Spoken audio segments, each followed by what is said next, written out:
to all the judges of this program, organizer of this program, senior most person here, ladies and gents, and all the loving children.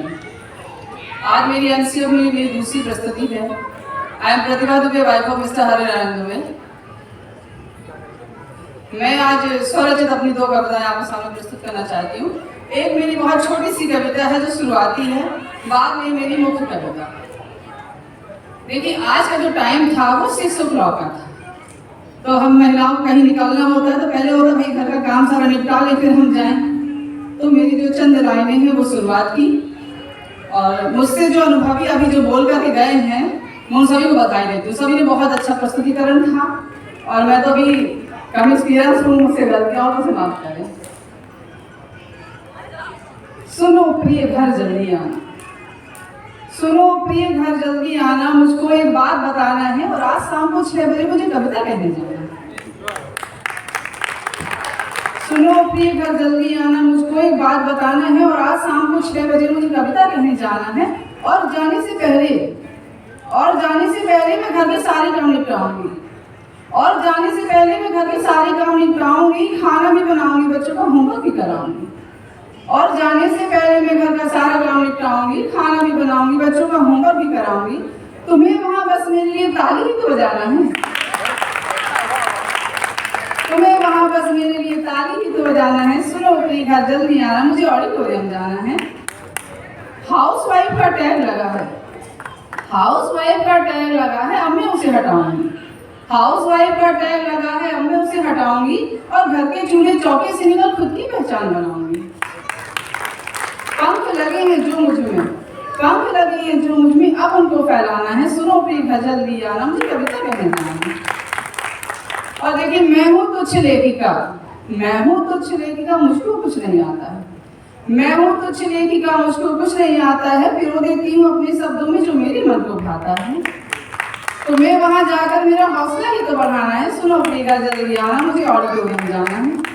और पता नहीं है मुझको, पता नहीं है मुझको मैं कौन सा स्थान पाऊँ, प्रथम आऊँ, द्वितीय आऊँ या कोई स्थान ही न लाऊँ. मुझे तो जाकर बस अपना हुनर दिखाना है. सुनो प्रिय घर जल्दी आना, मुझे कविता कहना है. ये मेरी चंद स्टार्टिंग की लाइन थी. और आज की जो मेरी मुख्य कविता है उसका शीर्षक है छोटी सोच. देखिए, हम वही कविताएं लिखते हैं जो हम समाज में देखते हैं, जो अपने अड़ोस पड़ोस में देखते हैं, जो सोसाइटी में होता है वही हम लिखते हैं.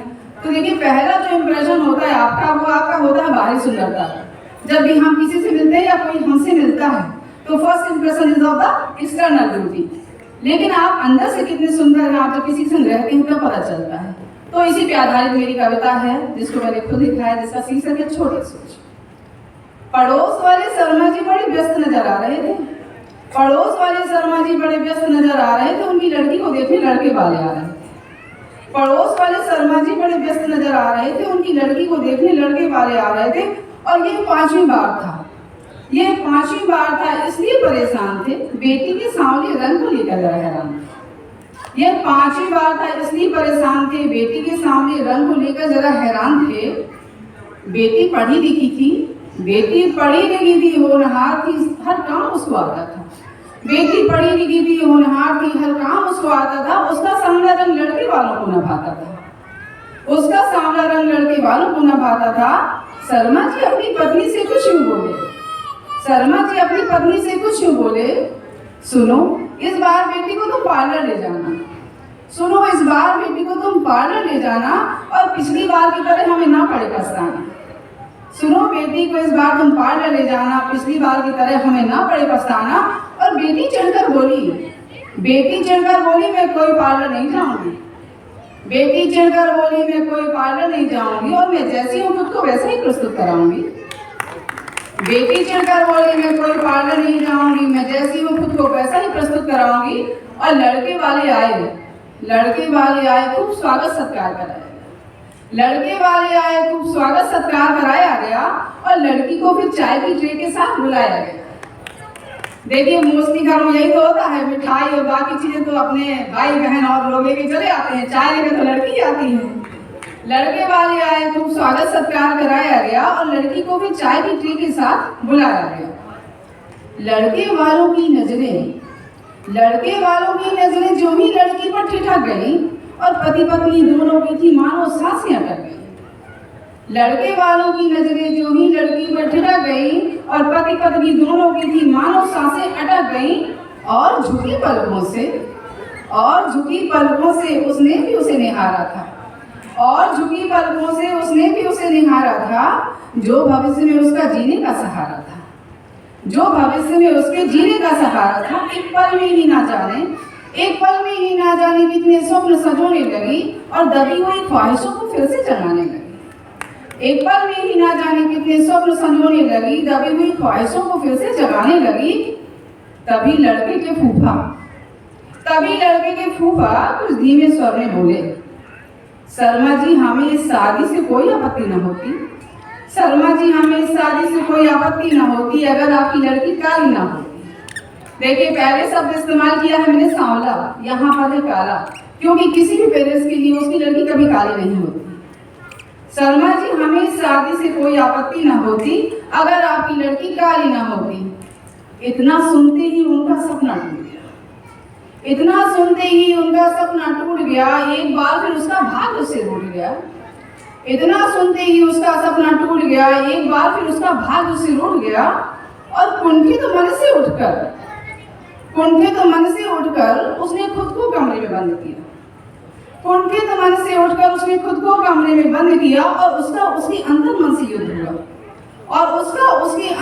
से युद्ध हुआ। कमरे में रखे दर्पण में खुद को 100 बार निहारा।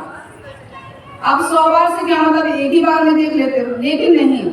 अगर देखिए मैं अपने क्वार्टर से कॉम्प्लेक्स तक जाऊं और मुझे 10 लोग रास्ते में मिले और मुझसे बोले, अरे भाभी जी आप तो बहुत मोटी हो गई हैं, आप बहुत हेल्दी हो गई, आपका वेट बहुत बढ़ रहा है। अगर मुझसे यही बात 10 लोग बोलेंगे तो मैं नहीं भी हूँ तो मुझे लगता है मैं मोटी हो गई, तभी लोग बोल रहे हैं। कुंठित मन से उठकर उसने खुद को कमरे में बंद किया और उसके अंतर मन से युद्ध हुआ।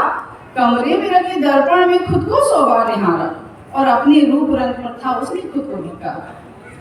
कमरे में रखे दर्पण में खुद को 100 बार निहारा, अपने रूप रंग में था उसने खुद को धिक्कारा। तभी उसके अंदर आत्मा से एक आवाज आई कि अरे तू काली है इसमें क्या है बुराई, तू तो है अपने माता पिता की परछाई, और तू ईश्वर की एक सुंदर रचना है। इस बात को तू स्वीकार कर। कोई प्यार करे ना करे तू तो खुद से प्यार कर। तू ईश्वर की एक सुंदर रचना है, इस बात को तू स्वीकार कर। कोई प्यार करे ना करे तू तो खुद से प्यार कर। और राहों में गर सूल हो रास्ता छोड़ा नहीं जाता, और गैरों की खातिर जीवन से नाता तोड़ा नहीं जाता। वह उठ खड़ी हुई आगे बढ़ी अपनी किस्मत से फिर लड़ी। धन मिला, वैभव मिला, पद प्रतिष्ठा मिली, बहुत इज्जत कमाई, और उन लड़के वालों को अपनी छोटी सोच पे लग जाए।